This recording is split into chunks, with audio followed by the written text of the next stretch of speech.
శ్రీమాత్రే నమ. జయ గురు దత్తాత్రేయ నమ.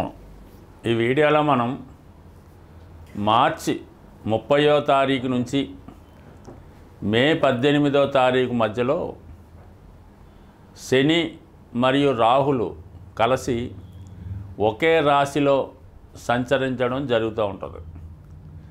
దీని ప్రభావం మీద వివిధ రాశుల వారికి ఏ విధమైన ప్రభావం ఉంటుంది, అసలు ఈ రాహు శని కలయడం వలన మరి సహజంగా ఏమి జరుగుతుంది అన్న విషయాన్ని ఈ వీడియోలో పరిశీలించే ప్రయత్నం చేద్దాం.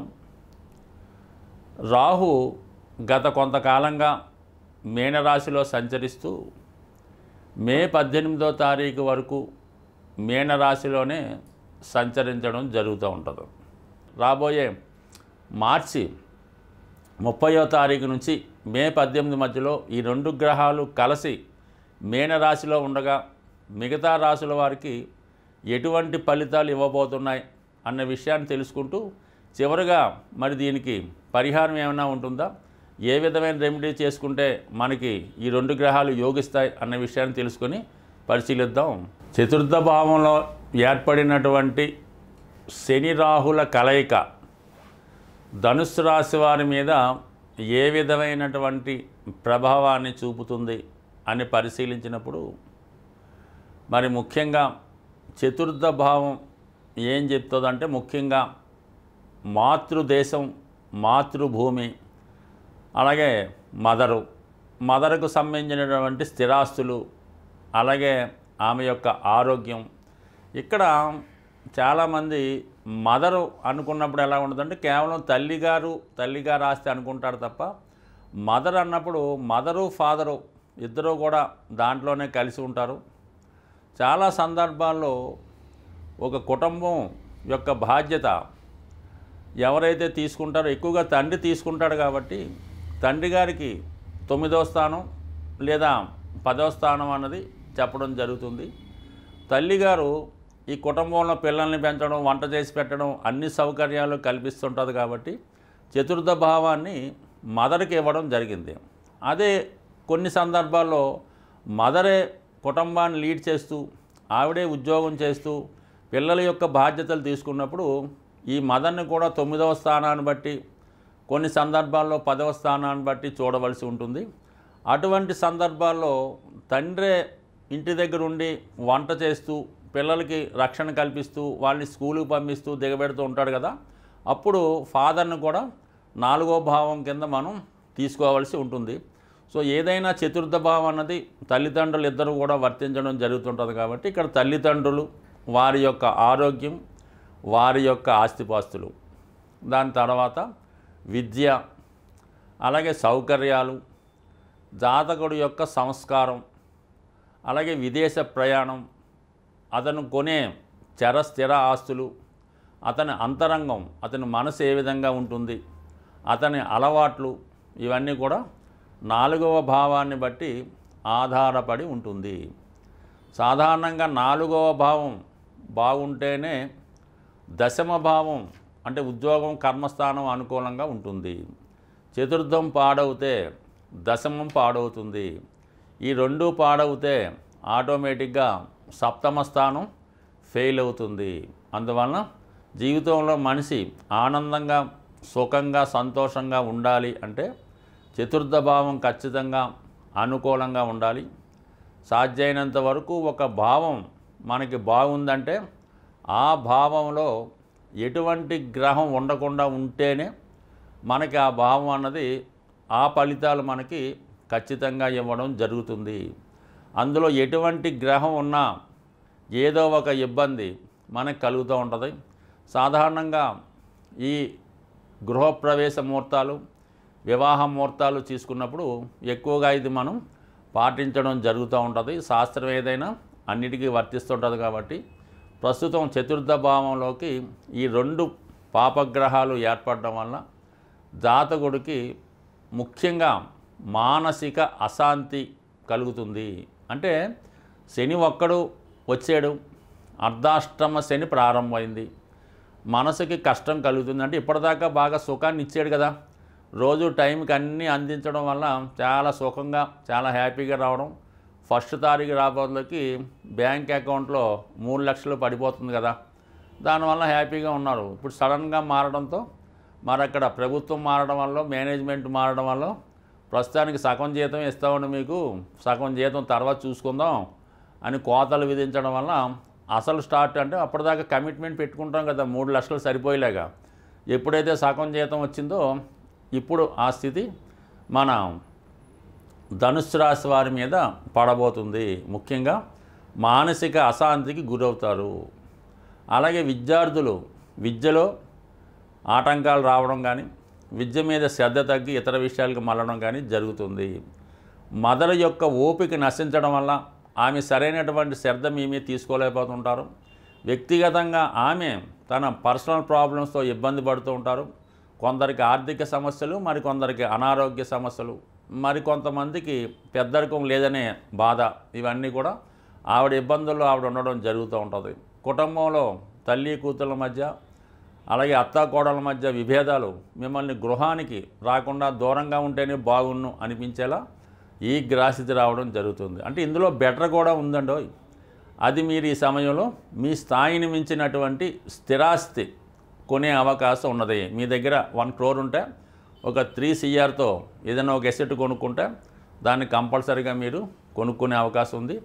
అలాగే పిల్లలైతే బాగా చదువుకుంటే డొనేషన్ ద్వారా ఏదన్నా ఒక మంచి మెడికల్ కాలేజీలోనూ, ఒక మంచి ఇంజనీరింగ్ కాలేజీలో చేరడానికి, హాస్టల్లో ఉండి విద్య చదువుకోవడానికి, అలాగే విదేశంలో స్థిర నివాసం ఏర్పడడానికి ఈ గ్రహస్థితి ఆ విధంగా ఉపయోగపడుతుంది.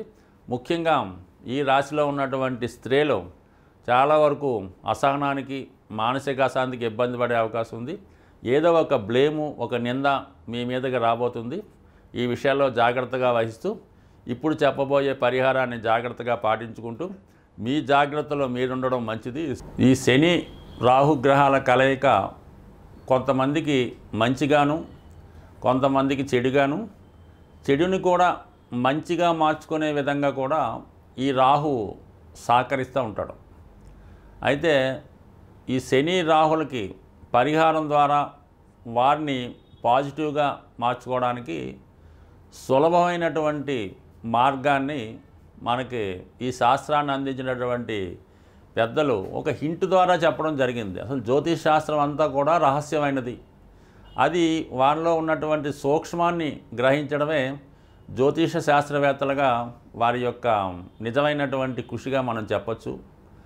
రాహువు అంటే కేవలం తల భాగమే కాబట్టి అధికమైనటువంటి ఆశల్ని కలిగి ఉండడం జరుగుతూ ఉంటుంది.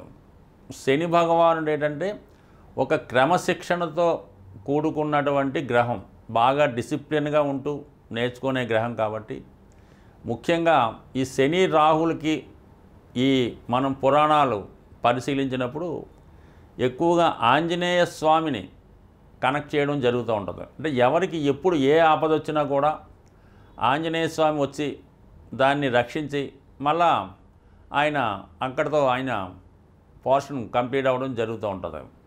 సో ఈ సమయంలో మీరు ఈ హనుమాన్ని ఆరాధించడం వల్ల, అంటే హనుమాన్కి అందుకనే చాలా భారీ విగ్రహాలు పెడుతూ ఉంటారు. 40 అడుగులు 100 అడుగులు కూడా పెడుతూ ఉంటారు భారీగా. అది రాహు ప్రభావం వల్ల. రాహు ఏంటంటే ఉన్నదాన్ని పెద్దగా చేస్తుంటాడు. ఆంజనేయ స్వామి కూడా ఎప్పుడు చిన్నగానే ఉంటాడు. అవసరమైతే విశ్వరూపంగా పెద్దగా తన యొక్క ఒక విధంగా వాయునందనుడు. ఈ వాయుగ్రహాలు ఈ శని రాహులు కూడా అలాగే ఎక్స్పాండ్ చేసే గుణం రాహుకు ఉంటుంది. ఆంజనేయ స్వామి కూడా తను అవసరమైనప్పుడు మొత్తం ఎంతకన్నా ఎక్స్పాండ్ అవ్వగలుగుతాడు. అలాగే చిన్నగా దూరి కేవలం లంకిని నోట్లో దూరి మళ్ళీ బయటకు వచ్చేస్తూ ఉంటాడు. కాబట్టి ఇవన్నీ రాహు మాయ అంతా కూడా ఆంజనేయ స్వామి దగ్గర ఉంది. మరి శని యొక్క క్రమశిక్షణ అంతా కూడా సేవకా లక్షణాలన్నీ కూడా ఆంజనేయ స్వామి దగ్గర ఉన్నాయి. కాబట్టి ఈ సమయంలో మీరు ఆంజనేయ స్వామిని మరి తమలపాకులతో పూజించవలసి ఉంటుంది. అంటే తమలపాకులు అండి 100, 41 రూపాయి కూడా అవన్నీ పక్కన పెట్టండి. ఒక బుట్ట తమలపాకులు ఎంత అయితే అంత తీసుకొని ఆ బుట్ట తమలపాకులతో స్వామికి విపరీతంగా అర్చన చేయిస్తారో, మాల వేస్తారో, మొత్తం మీద ఒక బుట్ట తమలపాకులతో అర్చన చేయించడం. మరి రాహుకి మినువులు కారణం కాబట్టి వడమాల అంటే మినువులతో చేసినటువంటి వడమాల ఒకటి తయారు చేసి, అంటే మామూలుగా ఒక 108 కాకుండా ఒక 1008 వచ్చేలాగా విశేషంగా వడమాల తయారు చేయించి స్వామికి అలంకరించి ఇవన్నీ కూడా గుడిలో పంచిపెట్టడం వల్ల నిరంతరం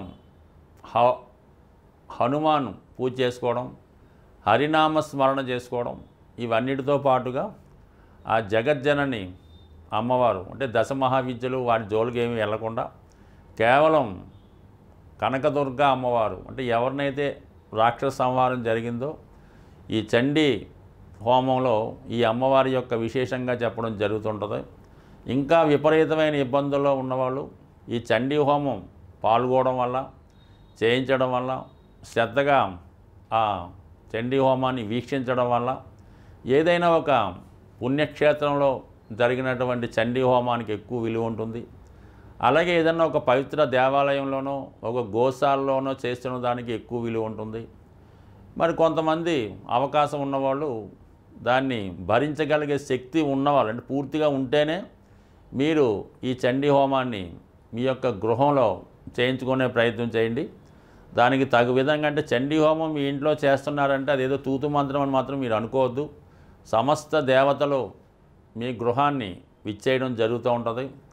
మరి ఆ వచ్చినటువంటి దేవతలకి మరి ఆ హోమంలో అన్నీ సరిగ్గా సమర్పించవలసి ఉంటుంది.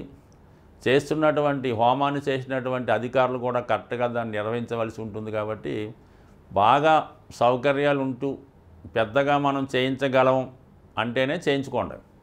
లేని పక్షంలో ఏదైనా దేవాలయంలో చేస్తుంటే అందులో మీరు పార్టిసిపేట్ చేసుకోండి. ఈ విధంగా చేసుకొని ఎక్కువ సమస్యలు ఉన్నవారు మామూలుగా నిరంతరం ఆంజనేయ స్వామిని పూజించుకుంటూ అప్పుడప్పుడు తమలపాకులతోనూ వడమాలతో పూజ చేయించుకుంటూ చక్కగా మీరు ఈ రాబోయే ఈ 50 రోజుల్లో ఏదో ఒక రోజు చేసుకొని చాలు. అవకాశం ఉన్నవాళ్ళు కంపల్సరీగా ఆ ఫలితం మీకు నిరంతరం అంటే రాహు అనుగ్రహం ఇచ్చాడంటే చాలా సూక్ష్మంగా చాలా తొందరగా ఎక్కడికో తీసుకెళ్ళడం జరుగుతూ ఉంటుంది. అదే ఆగ్రహించాడు కోపగించాడంటే మనిషికి చాలా చెడ్డ పేరు వస్తుంది. పూర్వకాలంలో ఉన్నటువంటి భయంకరమైన వ్యాధులకు కూడా రాహువే కారణమవుతుంటాడు. అలాగే అవమానం ద్వారా ఏదైనా జైలు శిక్ష అనుభవించడానికి కూడా ఈ రాహువే కారణమవుతుంటాడు. కాబట్టి మరి ఏదైనా ఈ అమ్మవారిని ప్రసన్నం చేసుకోవడం, ఆంజనేయ స్వామి వారిని పూజించుకోవడం, ఈ రెండు చేసే ముందు విఘ్నేశ్వరుని ప్రార్థించుకోవడం ద్వారా కేతుగ్రహ అనుగ్రహం కూడా మీకు రావడం వల్ల సంపూర్ణంగా మరి ఈ బలాన్ని అంటే ఈ రాహుకేతువుల యొక్క శక్తిని మీరు పాజిటివ్గా ఉపయోగించుకుంటారని ఆశిస్తూ స్వస్తి.